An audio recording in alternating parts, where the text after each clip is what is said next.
今シーズンは苦しい戦いが続いているピストンズのセンターベン・ウォレスの入場です。一方こちらはマジックのマグレディがパレス・オブ・オーバーヒルズに入ってきたところ、今夜の NBA はイースタンカンファレンスのゲーム、2シーズンぶりのプレーオフ進出を狙いますオーランドマジックとデトロイトピストンズのゲームをお楽しみいただきます。デトロイトの郊外にありますこのザ・パレス・オブ・オーバーヒルズ、ピストンズのホームコートです。解説は JBL トヨタ自動車のコーチ小野秀二さん、実況は私小池隆俊でお伝えしていきます。まず順位表です。8位までがプレーオフ進出ですが、シクサーズとバックスはすでにプレーオフ進出を決めています。これからゲームを行うマジックが現在6位ということで、小野さん、ほぼ大丈夫な形になってきましたかね。もう確率的にはだいぶ高いですね。はい、さあその下の方を見ていきますと、ピストンズは11位で、逆にこちらはもう望みがなくなったということになってきました。来シーズンを睨んでの試合展開ということにもなってくると思います。さあそれでは両チームのここ5試合の内容からご紹介をしていこうと思います。ピストンズはご覧のように5連敗中ということでして、4試合はアウェーだったということもあるんですけれども、やはりこれ見ますとスタックハウス以外はですね、スターターみんな変わってしまったんですよね。ジョー・スミス、また誰ですかね、オーエンスもそうですから、みんな変わりましたよね。ベン・ウォレスもそうですしね、そのあたりチームを結局作りきれなかったというところになりますかね。その中でもこのマイキー・ムーアがですね、前の試合で自己ベストの12リバウンドを獲得したんですけどもね。そうですね、普通だったら 3.7 なんですよね。それが12という数字はすごいですよね。インサイドの弱さというのも指摘されている中で、この彼の活躍というものも今日見どころになってきます。ベンチからのスタートになると思いますけれども、このセンターのマイキー・ムーアにも注目です。一方のマジックなんですが、3勝2敗ここ5試合ですが、なんといっても先日セブンティシクサーズにですね、1点差最後逆転勝ちというのを収めまして、勢いの出るような勝ち方をしました。その最後のシュートを決めたのがマクレディで、そのシーンをご覧いただこうと思います。残り 2.7 秒からのこのシュートでした。そうですね、やはりジョーダンを思い出しますね。必ずこういう厳しいところを必ず入れますよね、スーパースターというプレーはですね。ヒルとともに期待されてマジックに入ってきて、やはりこれもスターの要素っていうふうに言えますよね。本当そうだと思います。そのマクレディの活躍がありました。で結局この試合では44ポイントを獲得して、自己ベストタイ記録ということにもなったマクレディです。それともう一人、このですねルーキーのマイク・ミラーにも小野さん注目してほしいですよね。そうですね、フロリダ大出身でですね、2メートル6センチ、特に外からのですね、スリーポイントを得意としているプレーヤーですよね。そのスリーポイントの確率も今シーズン 39.9% で NBA 第10位にマークされてるんですよね。ルーキーとは思えませんね。にわかにこのところですね、新人王の候補の一人ともいう呼び声が上がってきました。そのマイク・ミラーのスリーポイントにも注目をしていきたいと思います。さあそれでは両チームのスターターです。まずはマジックですが、フロントコートがマクレディ、デクラーク、そしてアウトローです。バックコートはミラーとアームストロングポイントガードです。そのダレル・アームストロング、この人はシュート力もすごくある選手で、平均16ポイントを取っています。一方のピストンズの方はオーエンス、ジョー・スミス、ベン・ウォレスというフロントコートに、スタックハウスとポイントガードはマジックから移籍のチャッキー・アトキンスということになります。ピストンズにはマジックから移籍がベン・ウォレスとチャッキー・アトキンス2人いるということになりますから、今日はフルストの戦いということになりますね。当然小野さんは現在トヨタのコーチですけれども、全日本のポイントガードでも長らく活躍されましたので、ガードの方に当然目がいくと思うんですけれども、そうです、特にアームストロングというプレーヤーにちょっと期待したいですね。このところポイントも随分取るようになっています、アームストロングです。かつてはモーストインプルーブドプレーヤーも受賞したことがありますアームストロングです。さあ、なんといっても注目はマクレディとそれからスタックハウスということになりますが、小野さん、スタックハウスがですね、もうフリーに打てる状態にはなりましたけれども、彼の一番の特徴を挙げていただきますと、まず1-1、非常にアグレッシブなパワフルなですね、1-1を仕掛けてくるんですよね。そうですね、その1対1に強いというところですが、ヘッドコーチはドッグ・リバースと、そしてジョージ・アービンという、両ヘッドコーチとも2シーズン目ということになります。さあ、ピストンズ、ジャッキー・アトキンスがポイントガード。第1クォーターがこれから始まります。デクラークとベン・ウォレスのティップオフになりますが、第1クォーターが始まりました。今ティップオフに飛びましたベン・ウォレスは、おばあさんが亡くなってここ2試合欠場していたんですが、このゲームから復帰ということになっています。白いユニフォームがホームコートのデトロイト・ピストンズです。さあ、ウォレスのフックショットが決まりました。どちらかというとリバウンドとブロックショットの定評のありますベン・ウォレスなんですが、このところ得点力もかなり上がってきました。今これ風船が飛んできてしまいましたね。それで中断になりました。この人がベン・ウォレスです。身長は2メーター6センチぐらいしかないんですけどもね、フリースローもちょっと苦手なプレーそうなんですよね。ということを聞いてますけどね、今シーズンも 32.2% というフリースローなんですけれども、今日は子供さんもたくさん見に来ています、このパレス・オブ・オーバーンヒルズです。デトロイトの中心部から行きますと車でも4、50分かかる郊外にあるアリーナなんですけれども、そのパレス・オブ・オーバーンヒルズです。マイク・ミラーが打ってきます。いきなり決めてきましたね。ルーキーっていうのは大体2月ぐらいには体力的に非常にきつくなるんですけどね、ところが本当2月のルーキー・オブ・ザ・マンスになってますよね、素晴らしいと思います。ジョー・スミス入らず、オーエンスが粘ってここは入れていきました。ビリー・オーエンスが入れています。ベテランです。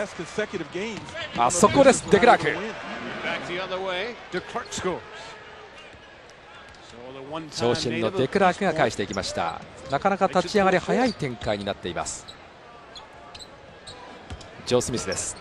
デクラークがついています。ここはファールがデクラークについています。ジョー・スミスも非常に器用なプレーヤーで走れるプレーヤーなんですけども、ちょっと線が細くて今でもちょっと弾き飛ばされましたよね。そうでしたね。ファールでフリースローをもらう形になりました。今シーズンは平均 12.5 ポイント 7. 点リバウンドと出ています。彼はシーズン当初契約トラブルがミネソタとの間にありまして、11月の20日になってこのピストンズと契約をしたという今シーズンの経緯があります。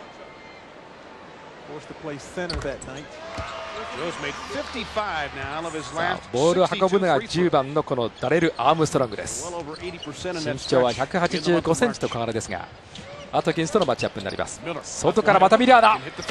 すごい来ましたね。得意の平均 39.9% の高確率を誇りますスリーポイントを決めてきました。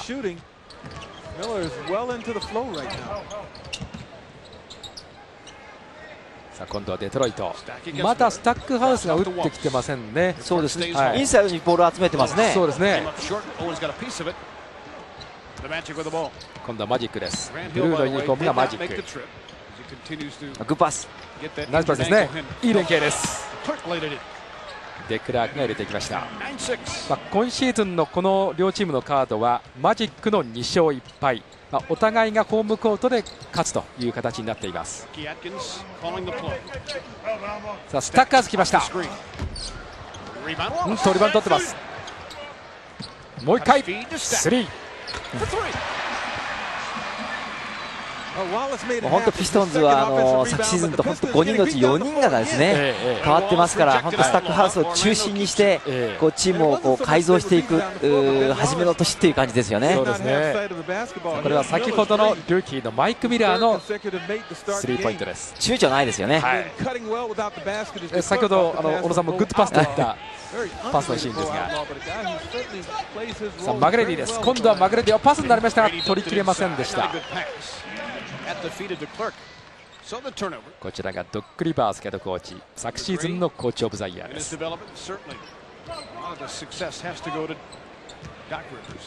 立ち上がりはオーランドは5分の4と高いシュート成功率です。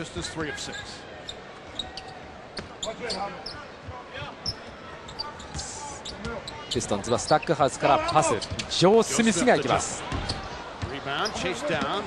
さあここまでのこのオーランドは流れがこれかなりいいと見ていいんでしょうか。ちょっとファーストブレイクが出てますから、そういう意味ではオーランドのペースじゃないですかね。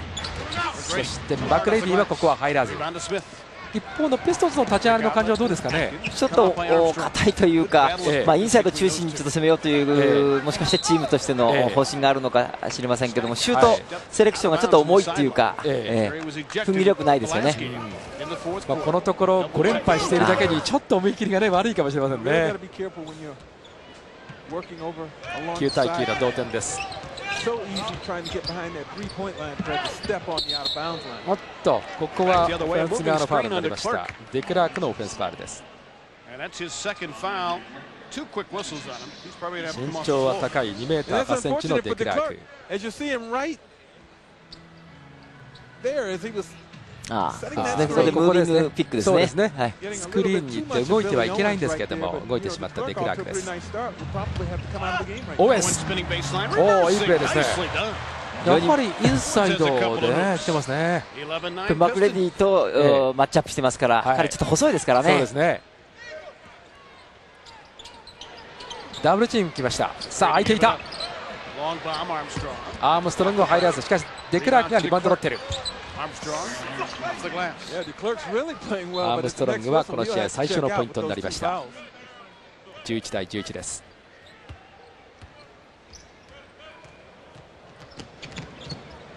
チャッキー・アトキンスがここは運んでいきます。アトキンスは元マジック。ちょっとここはカットされた。すぐに打っていく。躊躇しないですね。本当にもう新人っぽくないですね。そうですね。迷わず打ちました。なんか自信がついてきたんでしょうね、きっと。ミラー早くも7ポイントです。そのミラーがスタックハウスにここマッチアップしてつきます。あとはディフェンスでしょうね。ここも打たれた。あと長いパス。ここは、ファウルがあります。マジックはディフェンスから特にオフェンスへのトランジションが非常に速いですよね。ボールを持ってる以外のプレーヤーがもうレッツなんていうか、ゴールに向かってまっすぐ走ってますね。速攻も立ち上がりから出ているオーランドマジック。アウトローがファウルをもらっています。ファウルを犯したのはジョー・スミスです。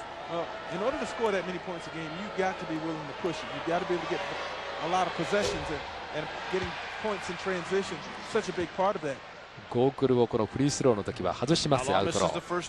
今シーズンの成績が出ていますが、11回のダブルダブル、ポイントとリバウンドが2桁というのをマークしています。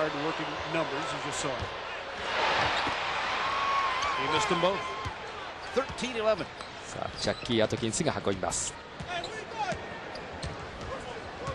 指示を送って、さあスタックハウス、ミラーがついていますが、ファウルですね。オフェンスにはね、本当自分の才能が非常に開花していると思うんですけども、ディフェンス面がこれから厳しいでしょうね。特にスタックハウスは今得点部門2位ですかね、確か。やはりあれですかね、クイックですがすごくある選手に対してまだまだ無理というところあるんですかね。やっぱり NCA とはだいぶ違いますからね。またスタックハウス。しかしここは入りきれず。今のオフェンスリバウンドジョー・スミスのいいプレーですよね。得意なプレーです。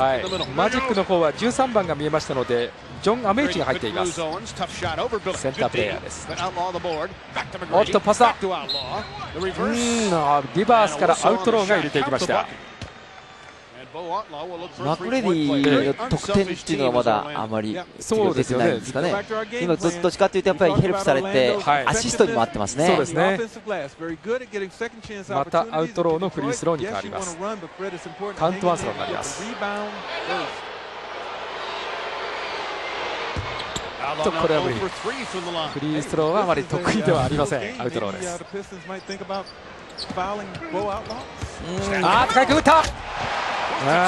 ここもミラー振り切られてしまいましたね。完全にフェイクに引っかかりましたね。そうですね。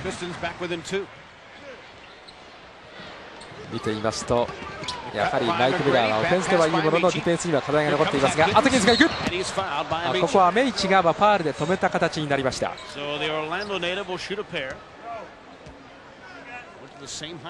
アトキンスもスピードをあふれる形で持ってきますよね。そうですね。これ先ほどのプレー、ミラーが完全に振り切られたのが分かりますが、ピボットをしてパスをすると見せかけてもう一度ゴールの方向へ、ドライブですよね。ジャッキー・アトキンスのフリースローと変わっています。この人は平均 11.9 ポイント 3.9 アシスト。アウトローがリバウンドを取っています。15対14でまだどちらとも主導権を完全に握っている感じではもちろんありません。さあマグレディだ。素晴らしい空中のバランスですね。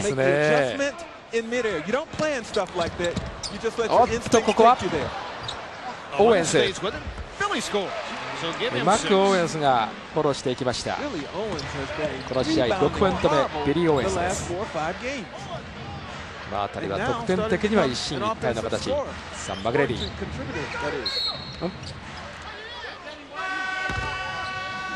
ここはファールがあったようですけれども、これ先ほどのスタックハウスのダンク、そしてこれがマクレディの技ありのショットでした。さあマイク・ミラーよく見てますね、今でもディフェンスを。ここも躊躇なくね本当に打ちました。フロリダ大学出身で、これが新人王争いの有力選手ということで、ケニオン・マーティン、それからマーク・ジャクソン、それにこのマイク・ミラーあたりがですね、平均ポイントからいくとかなり有力ではないかというふうになってきました。12ポイントのマーティン、13.2 ポイントのジャクソン、このマイク・ミラーが 11.4 ポイントということなんですけどね。新人で2桁取るっていうのは大したもんですよね。特に2月のコーチオブ、ルーキー・オブ・ザ・マンスを獲得して、ここに来て好調なのはこのミラーです。ス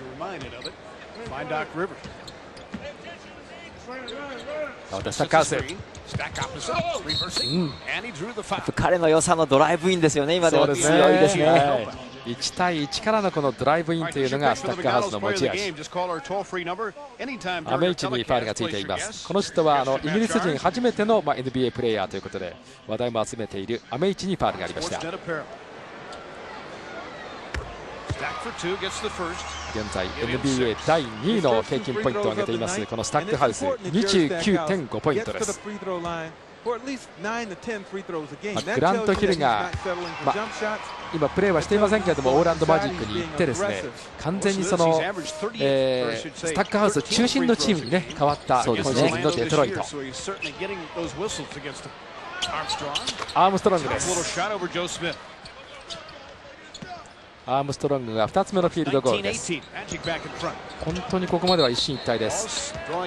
お互いに入れ合いながらリードするチームが変わっていく展開です。アウトローにファウルがありました。アウトローはまだ1つ目です。チームファウルがこのクォーター5つ目になりましたので、5列のフリースローという形になります。このベン・ウォレス 6.4 ポイント、しかしリバウンドは 12.3 リバウンド取ってまして NBA 第4位にランクされています。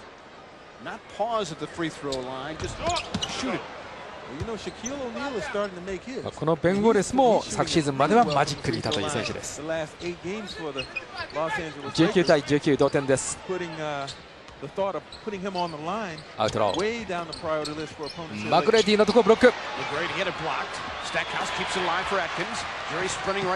さあアトキンス、ホイッスルはありません。お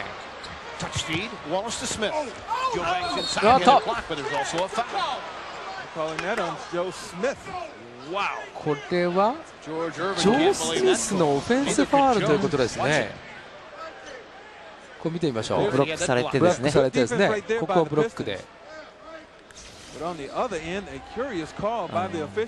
ぱりジョー・スミスのやっぱり体力的なちょっと弱い部分ですね、今のは。ゴール下で完全に 1-0 だったんですけどね。そうでしたね。確かに2メーター8センチですけども、100キロぐらいしかないんですよね、体重が。ランニングプレーは本当に素晴らしいですよね。ジョー・スミス、2つ目のファウルですので、一旦これベンチに下がる形になりました。ムーアが出てきましたよ、私。さあ冒頭にご紹介したセンタープレーヤームーアが出てきました。アウトロー入れています。ス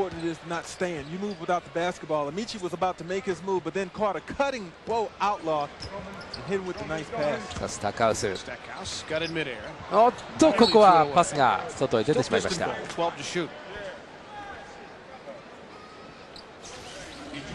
これアメイチからのパス、いいパスですよね。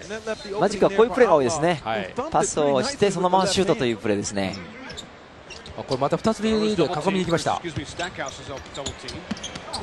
とここはさあ注目とお伝えしました。ムーアが入れてきました。今のはパスなんでしょうかね。どうでしたかね。アメイチが返しています。ダブルチームですね。ダブルチームいきますね。さあそのムーアがパスを出してセンターのところに行きます。ベン・ウォレス入れてきました。あの位置からも受けるんですね。そうですね。フリースローは 32% ですけど、あの辺のシュートは入るんですね。5ポイント。非常にディフェンス力は定評があったベン・ウォレスが、このところオフェンス力もついてきたということで今のようなシュートも決まっています。アメイチ、左手の軽いフックショット、アメイチ。2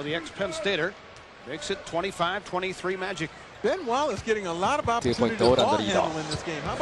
ベン・ウォレス今度は入らず。ここ2回ともどちらもセンター陣のシュートで終わってますね。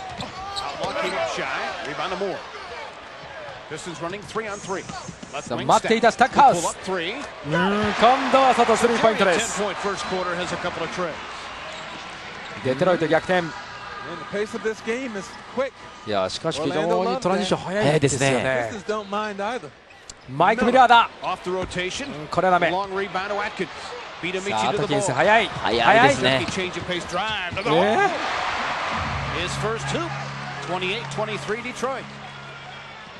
本当早いですね。さあここでタイムアウトになりました。いやこのポイントガードのアトキンス早かった。これはスタックハウスのプレーですが、そしてムーアがこれはやっぱりシュートだったんでしょうね。と思いますけどね。よく反応しましたよね、あのシュートに。この前の試合で自己最多の12リバウンドを取ったムーアが今はうまくフォローしてダンクを決めたというシーンになっています。3ポイントホームコートのデトロイトリードです。デトロイトとしてはこのところ5連敗して中でホームに戻ってきましたので、ここはなんとかファンのためにも勝ちたいゲームです。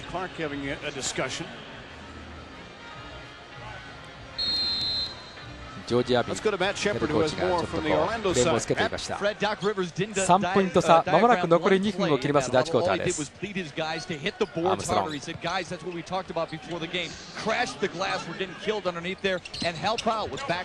ンマクレディに3人でスクリーンかけましたね。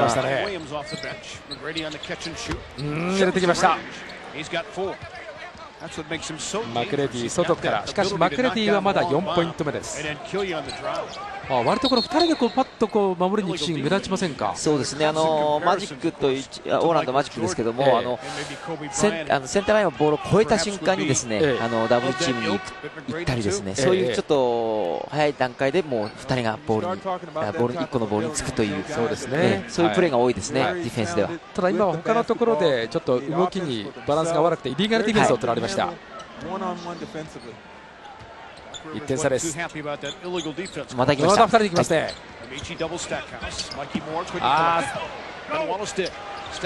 スタックハウスダメ。マジックボールに変わっています。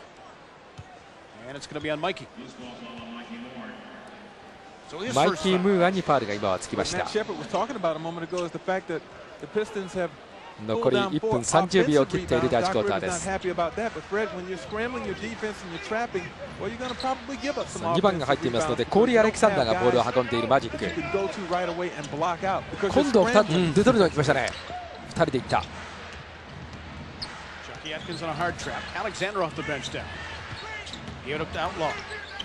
アームストロング、失礼、アウトロー。残り1分04秒。接戦の展開の第1クォーター。また来ましたね。はい、また来ますね。2人であそこをこう必ずという感じで行くようになってますね。センターラインに入った瞬間ですね。はい、フロントコートに入った瞬間と言いますか。プレッシャーをかけて、またここも来た。センターが来ましたね。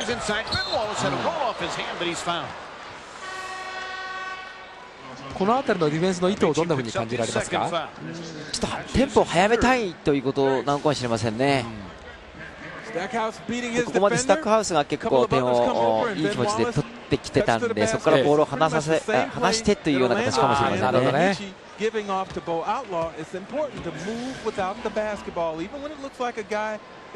ファウルがアメイチにつきまして、アメイチは3つ目のファウルで、そしてウォレスのフリースローとなっています。ここで歓声が上がってきましたけれども、ルーキーが出てきました。マティーン・クリーブス、地元ミシガンステート出身で、NCAA 優勝の時のポイントガード、非常にこうクレバーなスマートなプレーをしますよね。それからマジックは8番が見えますので、パッド・ギャリティが出ています。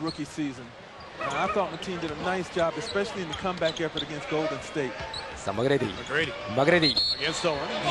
ーメンスがついていたが、これはカウントですね。カウントです。一旦審判がですね、イリーガルディフェンスのホイッスルもあったんですけれども、今はカウントですので、それは無効ということになりました。しかしカウントが認められて、イリーガルディフェンスのワードなしということになります。今でもステップバックの非常に難しいショットですよね。オーランド1ポイントリード、まさにシーソーゲームの展開の第1クォーター。さあそのクリーブスが運んでいきます。すごい、かなり強引だったですね。スタックハウスだと思うんですけども、もう1人、2人と必ずついてますね。やはりシュートが途中連続しましたので、かなりもうスタックハウスには熱いディフェンスに変わってきています。マジック、今のは結局ウィリアムズにファウルがついて、スタックハウスの2スローです。これで同点。ウィリアムソンが入ってきましたね。この人はシーズンの途中にトロントからトレードでやってきました。1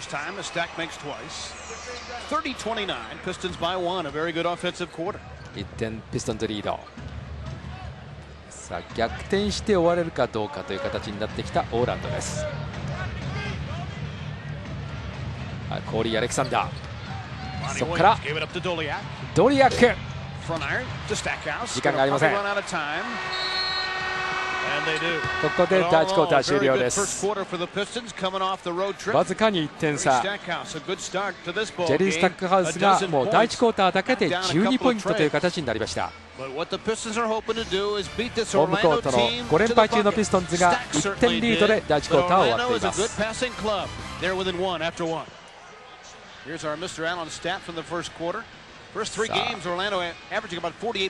ルドゴールパーセンテージが出ていますが、オーランドの方がこれかなり、高くなっていますけれどもね、58.3% というのがこの試合です。Don't miss Wild Wednesdays when you can buy Iverson and get Carter for free as the Pistons tangle with the Sixers on April 4th and the Raptors on the 11th. First 4,000 fans attending the Toronto game receive a mouse pad featuring Jerry Stackhouse. Call or go online to place your order. So a travel violation, giving it to the Pistons. トラベリングがありましたね。ちょっとミスになりましたマグレディです。デトロイトはフルコートで今ディフェンスしてますね。もう。See if they try to post up Corliss Williamson here. さあコーリス・ウィリアムソン、デトロイト。ウィリアムソンまだ取ってる。速いパスから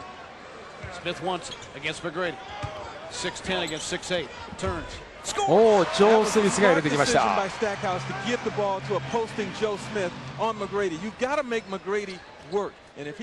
このデトロイトのメンバーを見てやはりちょっとインサイドは、弱いなって感じですね。そうですよね。細いですよね。ムーアンが入ってジョー・スミスがいますけれども、線の細さは否めません。ベン・ウィリアムズ入れてきました。ウィリアムズが入れてきました。先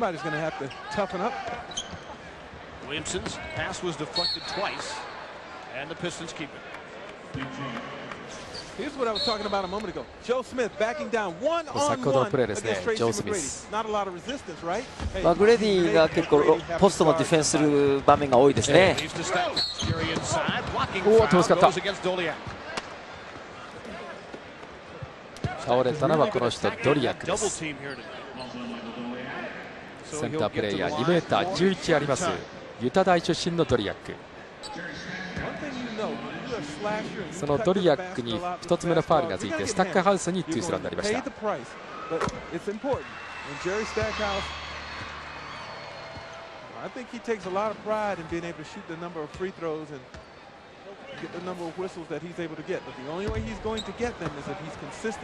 3番が入っていますのがモンティ・ウィリアムズです、マジック。Stack's going to probably finish number 2 in scoring. It's going to be awfully difficult, if not impossible, to catch Iverson. Almost 2 points a game behind him. Alexander gave it up to Doliak. ドリアックです。入れてきました、ドリアック。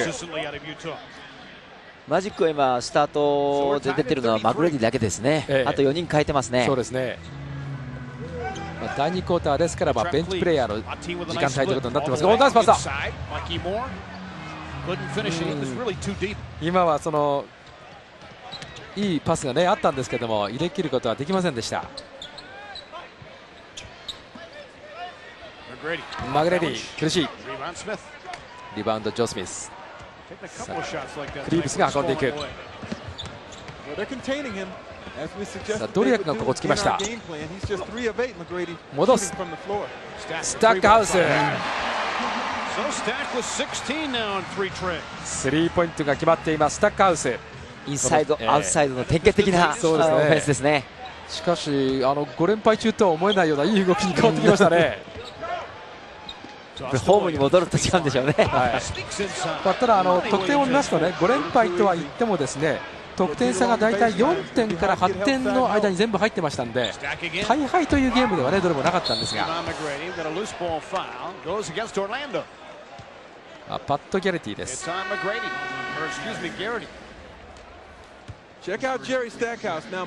れ先ほどのスタックハウス。このプレーやっぱり離せばスリーがある、ついていくとドライブがある、やっぱり素晴らしいプレーヤーですよね。そうですよね。なかなかつけません。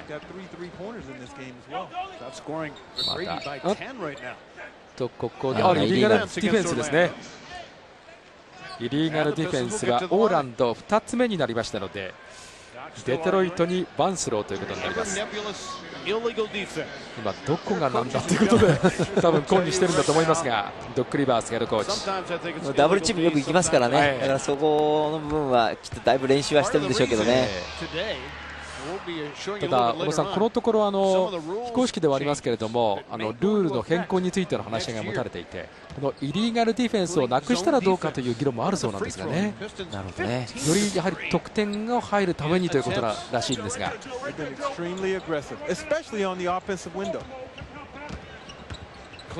クレイブス。さあアリゾナ大優勝のポイントガード。ナイスパス。ウィリアムソン入れてきました。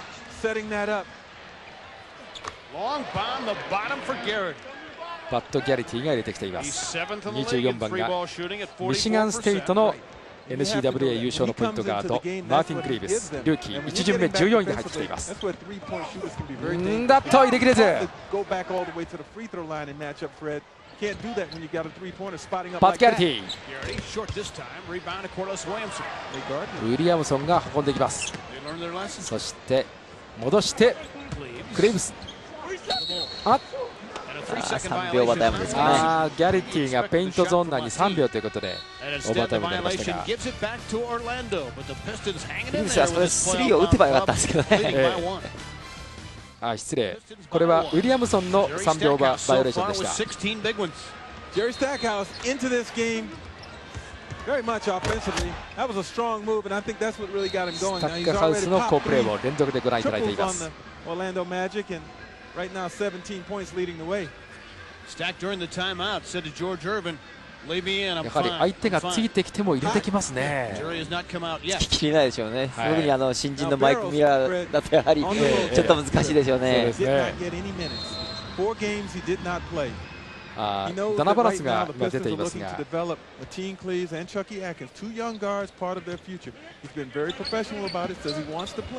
人ということでもいろいろいますデトロイト・ピストンズ。バロスはロースターに戻ってきていますが、このほかマイケル・カリーがですね、手の靭帯の断裂でも今季絶望という情報も入ってきています。そう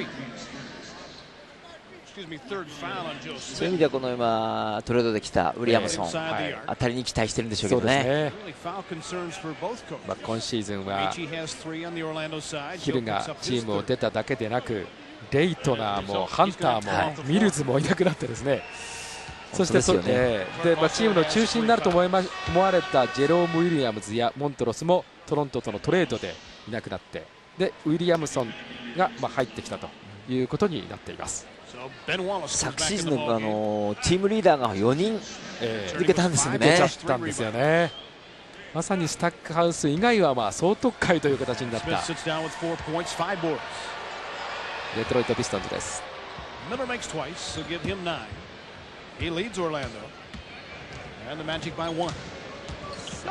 リーブスから、ここまでのこの24番のクリーブスの動きはどんなふうによく見えてると思います。今でもマイク・ミラーがボールを見てない瞬間に裏へスタックハウスへのパスですね。ここ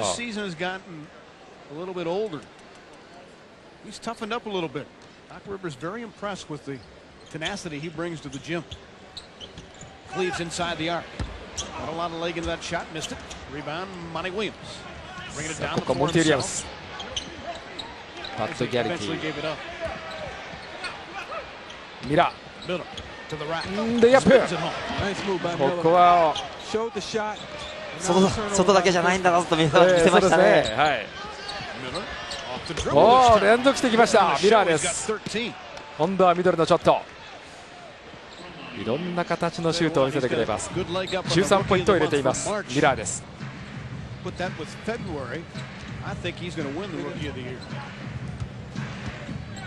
マッチアップを変えましたね。マイク・ミラーがスタックハウスじゃないプレーについてます。そうですね、結局そうなりましたよね。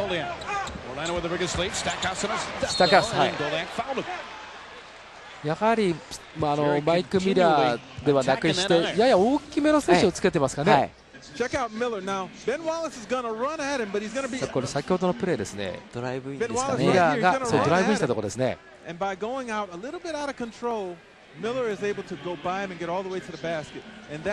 のシュートだけではないぞというところを見せましたルーキーのマイク・ミラー。ドリアックにファウルがついてスタックハウスの2スローと変わっています。この人がマイク・ミラー。2スロー決めてスタックハウスは19ポイントです。They're burning each other up right now. Stack and Miller. That's the game within the game right now. ギャリティ、失礼、これはそうですね。からスリーポイントそうですね。得意なプレーですよね。さあ今度はコーリス・ウィリアムソン。さあミラーですが2人囲まれた。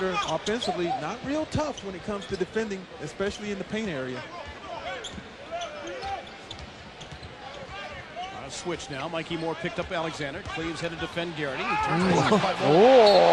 Mikey reclaimed his man. Mikey Moore and smacked it out of bounds. Check out the timing. あ And Mikey Moore マ couldn't ット・ help ギ but ャリテ swat ィの that ショ one ッ out トを見 of 事 bounds. にブロックしています。 Mateen Cleaves taking the gamble right there マ on イキー・ム Gary, ーア who は was 2メー posting ター him. 13 But Mikey Moore right there on the recovery. Beautifully done. ネブラスカ大学出身の Only 4 6シーズン目の seconds on 選 the 手。 shot clock. Garrity, a quick 今度はギャリティ入れました。 He only needed about a second and a half. 途中から出てきたギャリティですが7ポイントとなっています。 48-43. And he comes off the bench, so he's giving Doc Rivers a big lift offensively off that bench. Pat Garrity. Wallace in the drive, gave it up. Inside ムー Moore. アから出す。 Finding Ben. ベン・ウォレスはダメ。 Don Reed who checked in. A lot of body だから contact ペイントは there. ちょっと弱いですね、ペイントラインが。 Garrity again. Rebound Wallace. Here comes Atkins. アートキンス。 Garrity strung him out 非 very 常にスピ nicely. ードのあるポイントがあるアートキンス Post から now against Don Reed.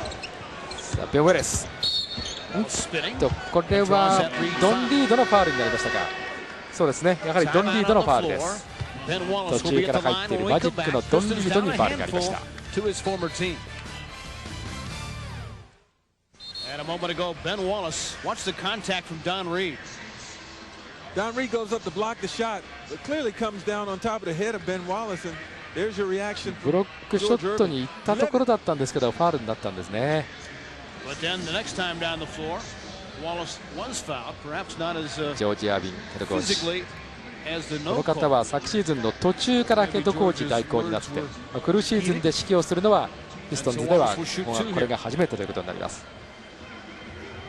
Hey, don't miss Wild Wednesdays when you can buy Iverson and get Carter for free as the Pistons take on the Sixers April 4th. The Raptors on こ the の後 11th. のス First ケジュール 4,000 も fans attending the Toronto 紹 game 介されています。 receive a mouse pad featuring Jerry Stackhouse. Call or go online to place your order. You know, Fred, oftentimes when you've got three officials out there, one official who might be 5ポイント farthest 現在 away オーラ might ンドが see リ the ードで foul, す。 but a lot of times they don't like to blow the whistle on someone else's こ call. こは先ほどファウルをもらったベン・ウォレスのフリースローから再開ですが、2つで落とした。 Fouls that are obvious. やはりおっしゃったように 32.2% ですからね。 Cornell David's off the bench for the first time. Alexander. コール・アレクサンダ Into by Atkins. ーこれちょっとぶつかり合いがありまして、途中から出ているコーネル・デビットに He was ファウルが activated つい on て the いま Western す。 swing. この人はインジャリーリストから出てきました。 Was done for the season. 逆に手の靭帯を断裂しました。この人マイケル・カリーが、インジャリーリスト入りということになりました。右手に見えますね。そうですね。はい、 So a chance for David to 靭 show what 帯 he を can 切 do. ってしまいまして、もう今シーズンは無理という診断になっていま Chicago す。 Bull and Cleveland Cavalier along with the Toronto Raptors. 5ポイント差。 Miller inside the arc against Miller. Cleveland. Fights it up. Miller banked it やっ home. ぱりオフェンスの能力がすごく高いですね。 NCAA Finals, Florida and Michigan State there. 50-43. まだ学生っていう感じですけどね。顔はね、本当にまだ可愛い顔してます You が don't see guys kiss it off the window from 15 feet out very often today. This is a 15-4 Orlando surge. Cleaves お tries to っ get it と back. クリーブス、いい動きだったがダ And メ。 almost gets trampled. さあパスを回して Long bomb, Alexander. アレクサンダー、 Rebound. レバウンドウィリアムソン、また展開が早くなっています。 5 to play in the half. アートキンスからパス、 Passed up a shot. David inside. ダメ。 Orlando takes over. コーネル・デビットがシュートに行きましたけれども入れきれませんでした。 Pretty much the reason why they're trailing これ by 先ほどの 7. プレーですね。 Check this out, ステップバックをしてですね、フェイクを入れた後に足を変えてバンクショットですよね。2メートル6センチなんですよね。非常にこう、なんていうんですか、器用っていうか俊敏性もありますよね。 Williamson. Corliss good D. And gets the ナ rebound. イスディフェンスがありました。さあハイパスアップ、コーネル・デビットのダンク。 Pistons running the break that time, and Corliss Williamson showing his versatility. He's able to bring it up the floor, and you had David running hard on the left wing. And high percentage opportunity off the transition for the Pistons. It was much needed right there. So ポストアップしましたね。 Miller fights it out. ここはちょっと厳しかったが、 Here comes Atkins. 確かにオフェンス能力はやはり非凡なものを持っています。マイク・ミラー。 Chuck gave it up to Cleveland. さあこちらのルーキークリーブス、バックビハインドパス。 Back to Atkins. And a three-point try. 行きましたね。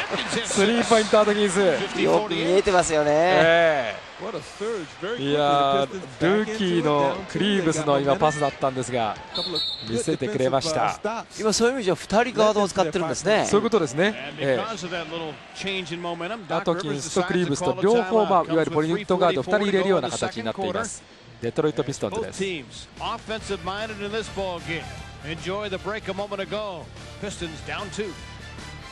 残り3分44秒で2ポイント差。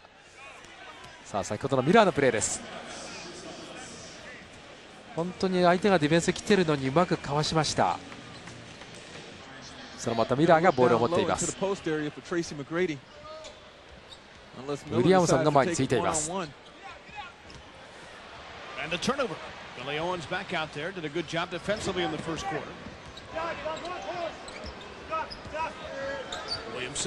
ィリアムソンウィリアムソンにマイク・ミラーがついてますね。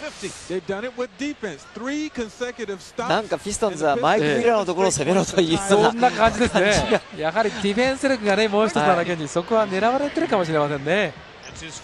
マクレディが入れてきました。マクレディはまだポイントのペースとしてはあまり早くありません。8ポイント。さあまたウィリアムソンのところにやはりミラーが守っているところにボールを入れる。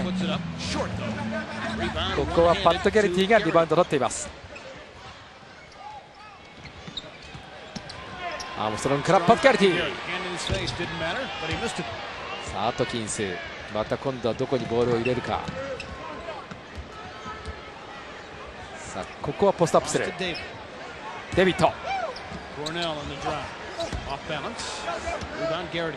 リバウンドギャリティです。そしてこちらはマクレディが運んでいきます。マクレディオーウェンスがつく。そこから打つ。来ましたマクレディ。10ポイント目。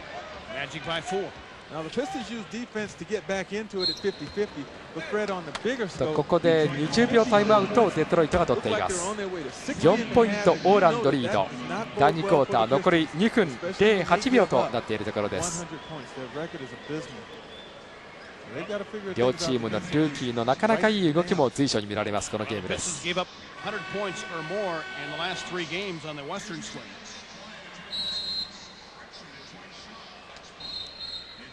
パレスオブオーバーキルズでのゲーム。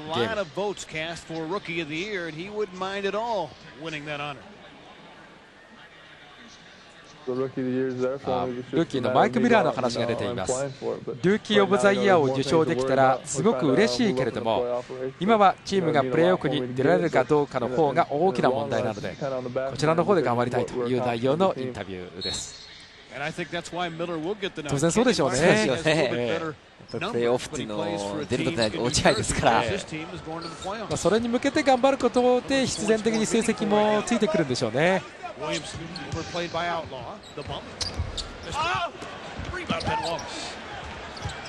さあまだデトロイトボール。アトキンス。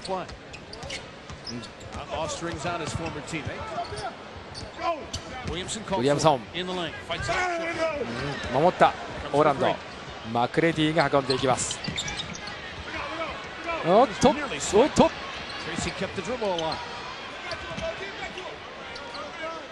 マクレディ。ウィリアムソンマッチアップ。ウィリアムソンにファウルです。マクレディがだんだんエンジンかかってくるんじゃないでしょうかね。そうですね。非常に厚く守られていましたので、マクレディはパスをさばくのが目立っていた第1クォーターだったんですが、徐々に入れ始めてきています。ドンリードからちょっともったいなかったんですかね。残り1分20秒です。第2クォーター5ポイントオーランドリード。おっとスタックハウスは入れきれませんでしたが、ウィリアムソンがフォロー。さ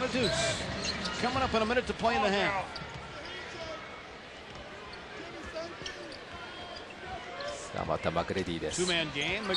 おっと守っていたやはりここは手をねちょっと触りましたんで、そうですね、ハンドチェッキングでオーエンスにファウルがついています。オーエンスは2つ目のファウルになります。ここ4回ぐらいはだいたいマクレディにボールを渡して、他の4人のプレイヤーはその1対1を邪魔しないようにというようなパターンですね。はい、第2クォーターだいぶ休んでましたからね。そうですね。まだ21歳、高校からいきなり NBA 入りをしましたトレイシー・マグレディ。オールスターにも今シーズンは出場しています。平均 27.3 ポイントは NBA 現在第7位。カーターといとこ同士というのも有名な話なんですが、21世紀の、NBA を背負っていく一人になっていくと思います。そうですね。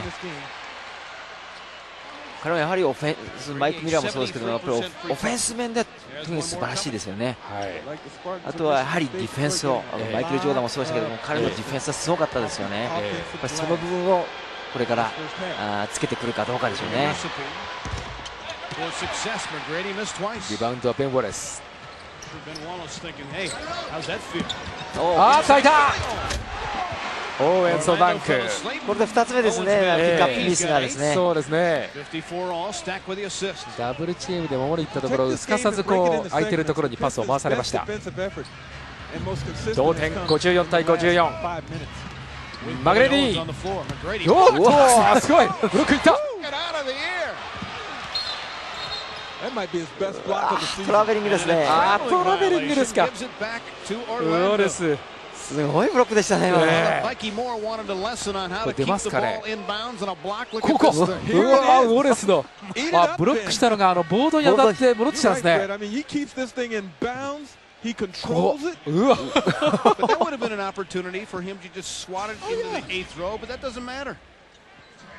ベン・ウォレス。弱いと言われているデトロイトの中ではインサイドをね頑張る選手です。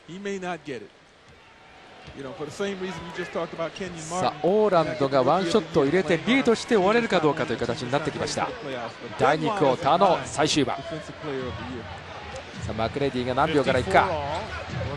ショットクロックが9秒8秒。ミラーだ。入れてきましたルーキー。17ポイント目。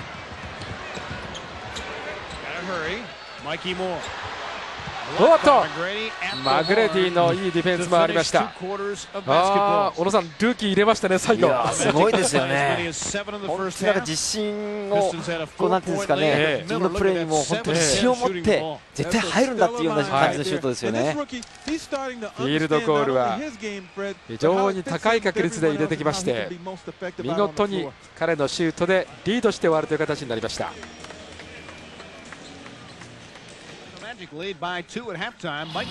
さあマイク・ミラー連続してプレーをご覧いただきます。ディ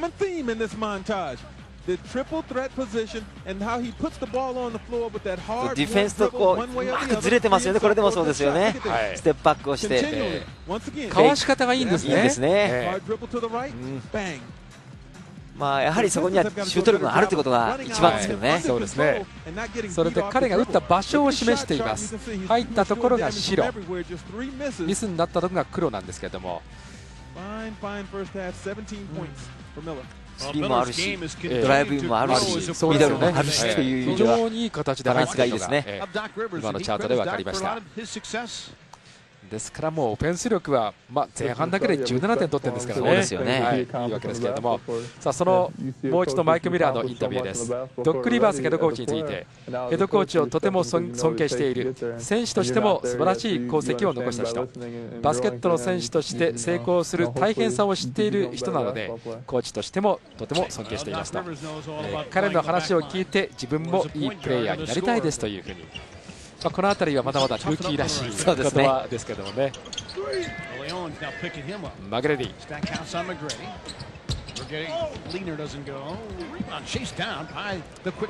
さあ攻める方向が変わっています。今度は右から左にデトロイトピストンズ。アトキンスが指示を出しました。そしてオーエンスへ。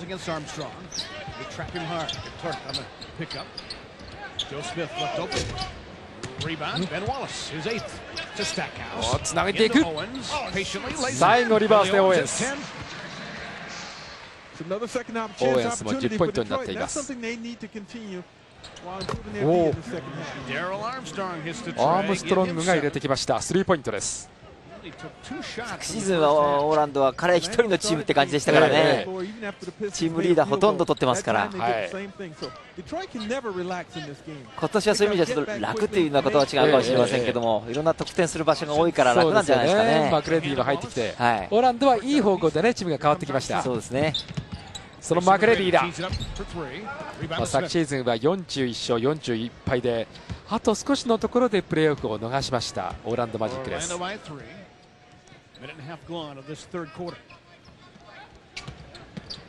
やっぱり振り切られちゃいますね、マイク・ミラーが。今のも振り切られました。オフェンス力はいいんですけども、やはりディフェンスに課題というのが随所に見られます。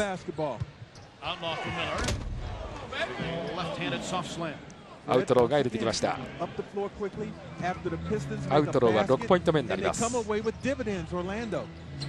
同じようにフロントコート入ったらダブルチームいってますね。そうですね。あとスティールしたマイク・ミラー、そしてダンク。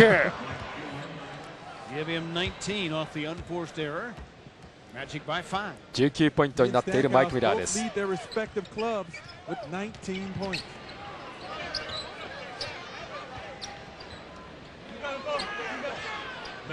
行きましたね。あと入れた。最後はこのベン・ウォレス。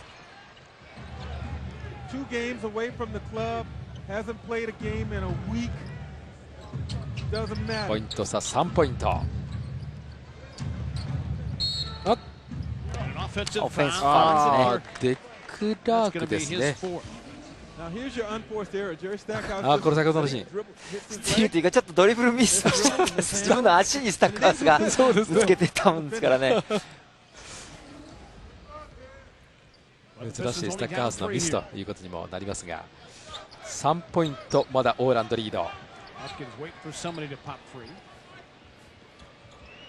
さあマイク・ミラーがまたスタックハウスとマッチアップになってる。ここはデクラークがいわゆるヘルプに行く形になりましたが、アームストロング、おっとデクラーク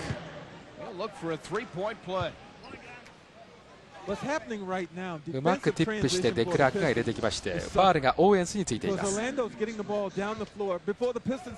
こで飛ぶ前にあったんですかね、ファールがね。ミスローですね。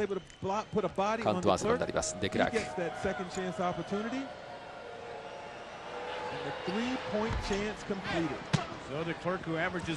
マジックもどちらかというとインサイドがもう少し強ければというふうにも言われますよね。そういう意味じゃ似たような感じですよね、両チームとも。その中でこのデクラークと、それから先ほど出ていたジョン・アメイチの2人がセンターということになりますが、よく走ったデクラークです。8ポイント差と開いてきました。ここ少し開き始めましたね。そうですね。だからスタックハウスが今ワンオンワンを仕掛けてる、そして違う人間にパスっていうような形なんですよね。だから逆にあとマジックとしてはスタックハウスを1人または2人で止めるというような形が成功してますね。逆にピストンズとしてはここ少し踏ん張りどころになってきました。スタックハウスのトゥースローに変わっています。ファールはアウトローにつきました。マジックはあれなんですよね、1人得点が結構分散してるっていうか、さっきデクラークが走ったりですね、マイク・ミラーが入れたりというような形で、いい形でバランスっていうんですかね、いい形の点の取り方ですよね。そうですね。マイク・ミラー、ここ入らず、守ったデトロイト。デトロイトの方はどうしてもやはりスタックハウス中心ということになっているんですが、今ジョー・スミスが出てますね。そうですね。アトキンスもアウトローに疲れてちょっと苦しいが、入れていった。ベン・ウォレス入れました。そうです、彼が頑張ってますね、今インサイドで。抜けた。そしてベンここでジョー・スミスですね。はい。やっぱりペリメーターというか外側のプレーでもう一人こう点取れるプレーが欲しいですよね。そうですよね。結果的にスタッカースです、ということになりますが、ちょっと小競り合いになる。これ一旦もプレーが止まったような感じになった後に手が出てきましたからね。ベン・ウェレスがちょっと怒りました。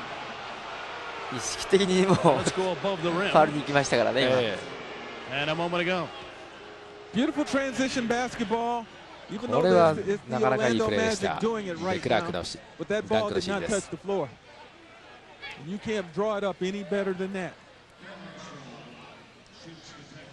マクレディからのパスでした。ウォーレスがテクニカルファウルを取られました。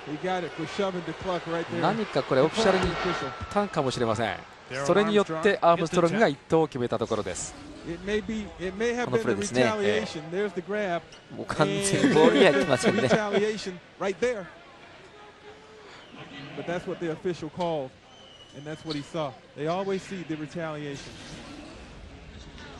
テクニカルファウルを取られたベン・ウォレスです。得点差5ポイントです。ここまでウォレスはリバウンド12取ってますね。も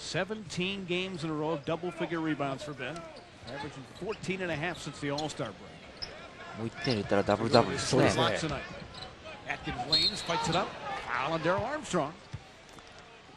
アームストロングにファウルです。このポイントガードのアームストロング、平均16ポイントを入れています。7.1 アシスト。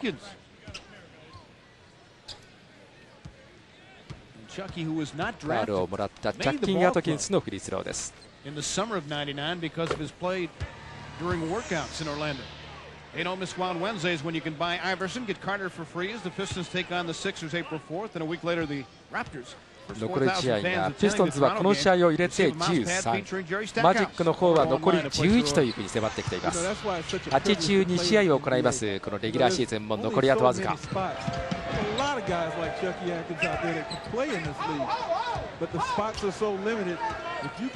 点差です。マグレディ。He does that for sure. McGrady inside. As Outlaw got it, he was bumped. Mikey Moore picked it up. マイキー・ムーアにファウルですね。アウトローに対してこのムーアにファウルがありました。ムーアは2つ目のファウルになります。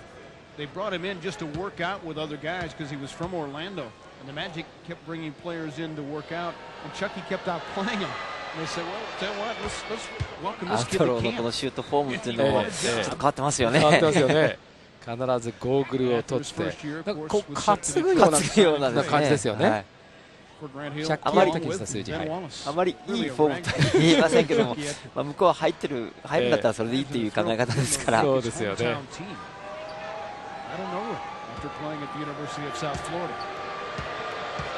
よってお客さんたちは邪魔しようという体制です。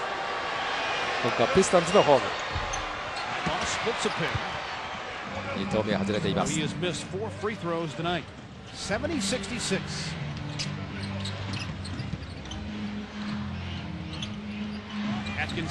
アトキンスダメ。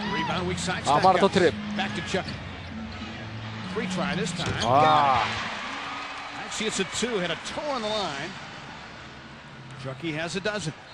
ここまでのポイントガードとしてのアトキンスの印象はいかがでしょう。どっちかというとあまりこうシュートに行く感じなかったんですけど、今第3クォーターの今のプレーだけを見るとですね、積極的に点を取ろうという感じが見られますよね。それまではファーストブレイクで早く持っていくとか、そういうポイントガードの役目をしてましたけども、ここはアウトローです。今でもマグレディがちょっと見えてますね、コート全体が。さっきドライブインからアウトローへのパス、基盤のパスもそうですね。そうですね。ですからオフェンス能力を自分で入れるだけではなくてパス能力もあります、マグレディ。アドゲス早い。おっとブロックだ。結局アウトロー取った。ナイスパス。来ました。マグレディ来ました。マクレティ得点は12ポイントですが、今日はそういう意味では幅広い活躍というふうにお伝えしましょう。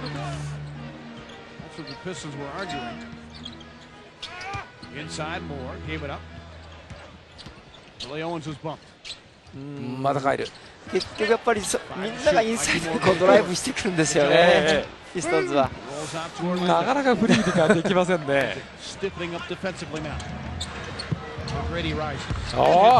軽いですね。軽いタッチでマクレディ14ポイントになっています。こ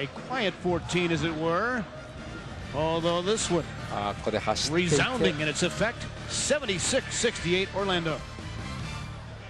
速攻に絡んでいって、それから外からも軽くして打ててという、それからパスもそうですね。さあ、アームストラング今シーズン16ポイント平均、それからジャッキー・アトキンスご覧のような数字になっています。 11.9 ポイントの平均です。両ポイントガードの比較が出ています。ここまで見たどうですよ、2人の印象といいましょうか。どちらもですね、ちょっと派手さはないですけどね、ボールをしっかり運んでくる、またはインサイド空いてる人間、またはアウトサイド、そこへのパスはやっぱりうまいですよね。おっと、これルーズボールファウルがこのアメイチにつきました。アメイチはイギリスの出身の NBA プレーヤーで、小野さん、面白い情報ではですね、彼は博士号を今取得中で、児童心理学の博士号を取得中ということなんですね。ペンステートですよね。そうですね、ペンステート。もともとバンダービルドにいて、そこからペンステートに移ったという経歴を持っています。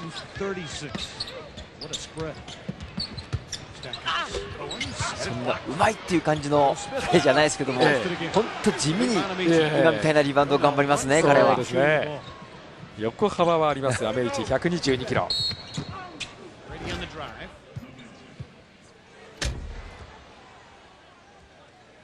オーウェンスにここはファウルがついています。4つ目となっています。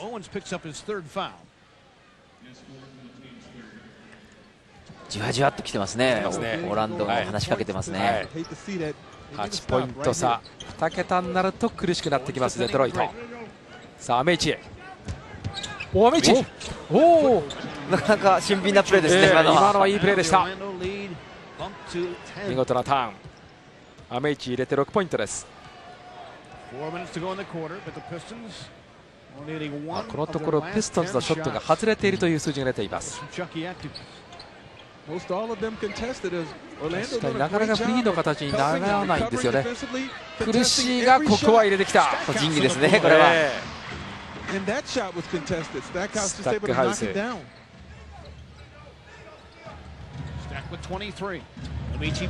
ナイスパス。いや、よく見えてましたね、そうですね。なかなかのアメイチ。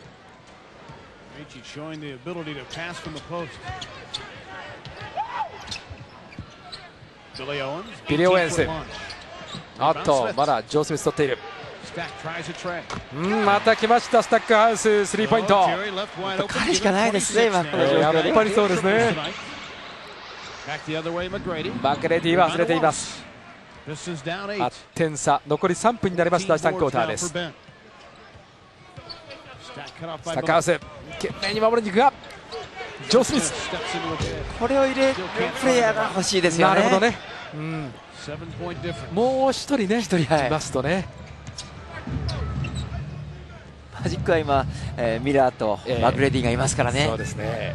そういう意味ではポイントガードとしてはやりやすいと思います。なるほど。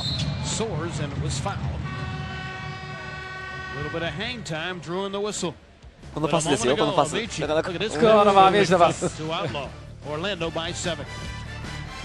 ウォレスにファウルがついてタイムアウトになっていますが、さあもう一度見ていただきましょう。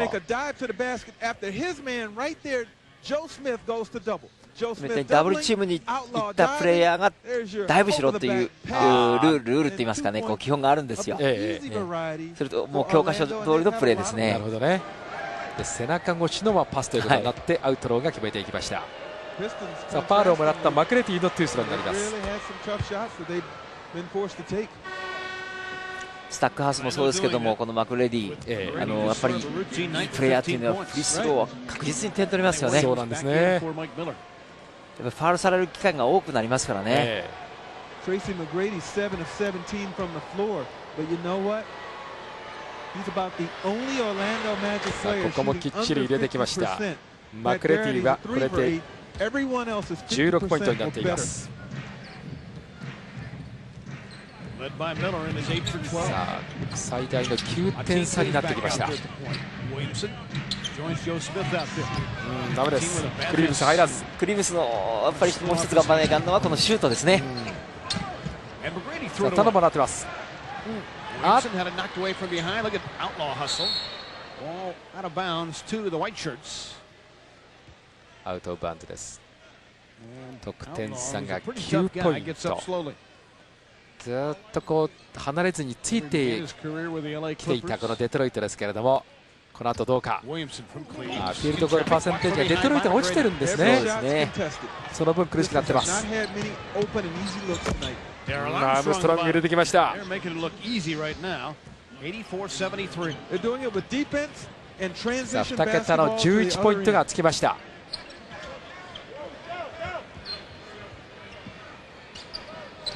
Williamson threw it away, but fortunately the Pistons keep it 10 on the shot clock.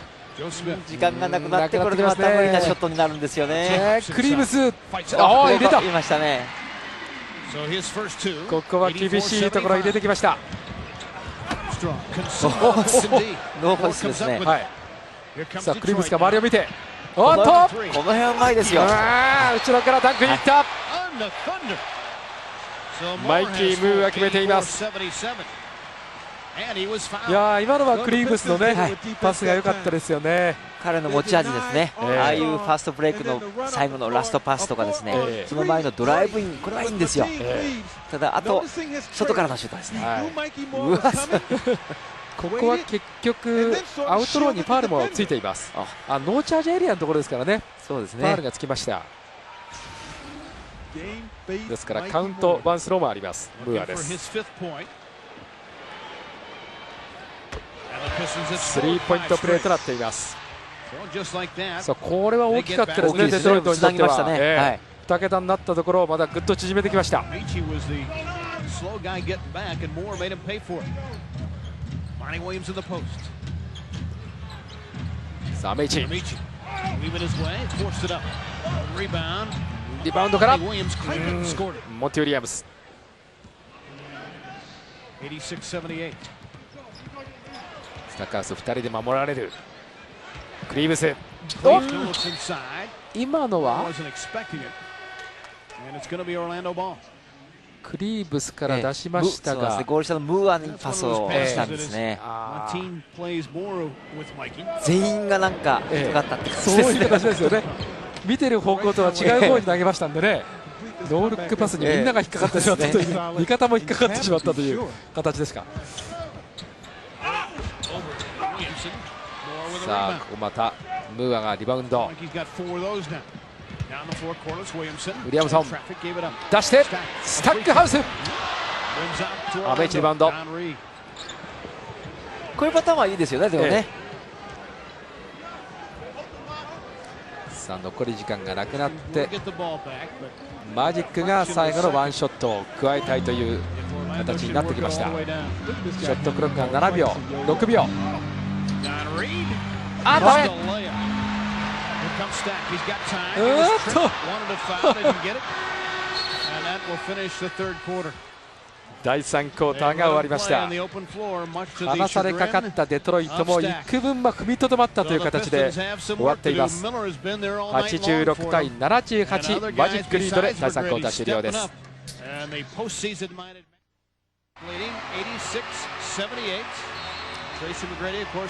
さあこれから最終の第4クォーターに入ります。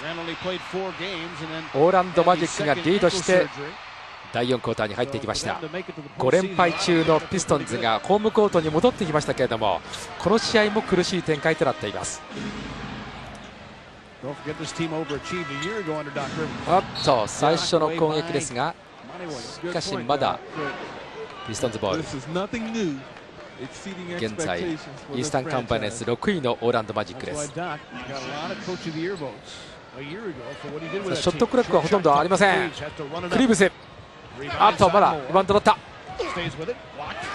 セカンドチャンスからさあサードチャンスになろうというところですが、ファウルがありましたね。マクレティですね。ムーが非常にねオフェンスリバウンド取ったんですけどね、やっぱり最後のあそこのパワーがやっぱりもう一つですね。やはりひ弱さというものがインサイド出てしまいます。さあ今日のこれはオーランドとセカンドチャンス、それからオフェンスリバウンドと比べていますが、これではリバウンドからのポイントはデトロイトも頑張っているという数字が出ていました。ですからリバウンドからもう一度攻めるセカンドチャンスでのポイントもデトロイト多く出ていました。6点差、マグレディ、リバウンド取ってます。ベン・ウォレス、クリーブス、クリーブスからウィリー・サムソンダメ。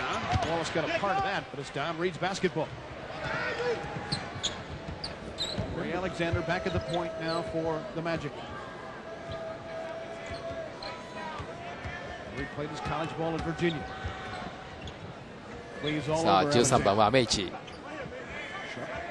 ショットクロックがなくなってきている。ない。おっとターンオーバーになったんですけどもね、ちょっといただけないですね、今のプレーはね。この2回のオフェンス、あんまりいいオフェンスマジックはしてないんですけどね。しかしここクリーブスがダイブしてというシーンだったんですね。ルーキーのマーティン・クリーブス、1巡目14位でドラフトされました。ミシガンステイト NCAA 優勝の時のポイントガード。スタックハウスにファウルは1つ目です。80対86、ホームコートのデトロイトが6ポイントをリードを許しています。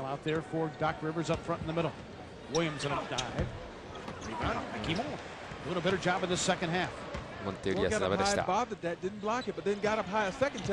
リーブス、ウィリアムソン、スタックハウス、ここ2人、クリーブスが打ちます。今のは決めたかったですかね。ショットを彼がシュート力つけてくるとまたいいチームになってきますよね、ピストンズは。確かにポイントガードっていうのはここ欲しいって時にね、決めてくれる、そういう役目もあるわけですが、ジャズのやっぱりストックトンなんていうのはその鉄拳的な例ですよね。さあここはジャンプボールに変わります。マーティン・クリーブス、ク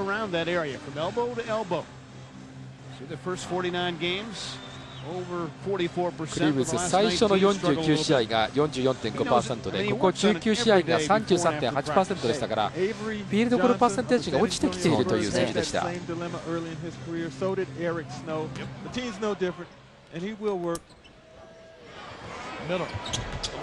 ミラー入らず、途中からミラーの影がちょっと薄くなってきましたよね。第1クォーターが一番良かったですかね。ベン・ウォレス決めました。ベン・ウォレスはこれでダブルダブルになりましたね。11ポイントになりましたので、11ポイント17リバウンドのダブルダブルとなっています。4点差に詰め寄ってきました。一時は2桁ありましたが4点差。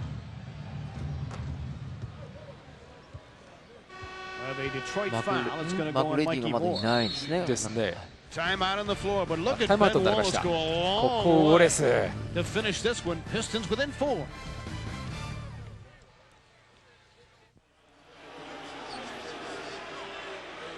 ここクリーブスの飛び込んだシーンです。